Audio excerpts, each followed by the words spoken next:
Le président du Parlement algérien Brahim Bourali a entamé hier une visite officielle de 4 jours en Iran. La visite intervient en réponse à une invitation qui lui a été adressée par son homologue président de l'Assemblée consultative iranienne, Mohamed Bakir Ghalibaf, indique un communiqué de l'APN. Par la suite, Brahim Bourali a visité le siège du secrétariat général de l'Union parlementaire des États membres de l'Organisation de la coopération islamique. Il a été reçu à son arrivée par le secrétaire général de l'Union, Mohamed Qureshi Niass. Le ministère iranien des Affaires étrangères a convoqué hier séparément les chargés d'affaires danois et suédois à Téhéran pour parler des profanations répétées du Coran survenues dans ces deux pays nordiques.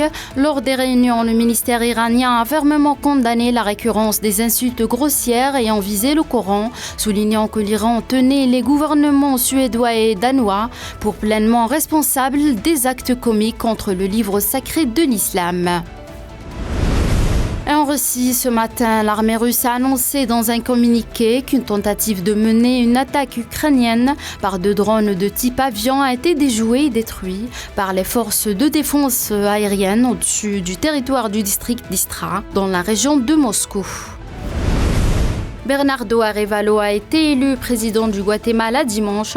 Selon les résultats préliminaires, une victoire dont de nombreux électeurs espèrent qu'elle mettra fin à des années marquées par des allégations de corruption et d'autoritarisme. Ancien diplomate de 64 ans, Bernardo Arévalo a obtenu 58% des suffrages, contre 37% pour l'ancienne première dame Sandra Torres, sur la base de 89% des votes comptés. Le nouveau Parlement cambodgien s'est réuni lundi pour confirmer la transmission du pouvoir entre Aung San, Premier ministre depuis 38 ans, et son fils San Mané, après une victoire écrasante lors d'élections législatives controversées le mois dernier. Le Parti du peuple cambodgien a remporté 120 des 125 sièges de la Chambre basse dans un scrutin largement décrié après que la principale force d'opposition, le Parti de la bougie, eut été écartée. Les autorités chypriotes ont annoncé avoir secouru 86 migrants qui se trouvaient à bord d'une embarcation en difficulté au large de la côte sud-est de l'île méditerranéenne. Le Centre conjoint de coordination des secours a indiqué que l'opération de sauvetage avait permis de ramener toutes ces personnes secourues saines et sauves.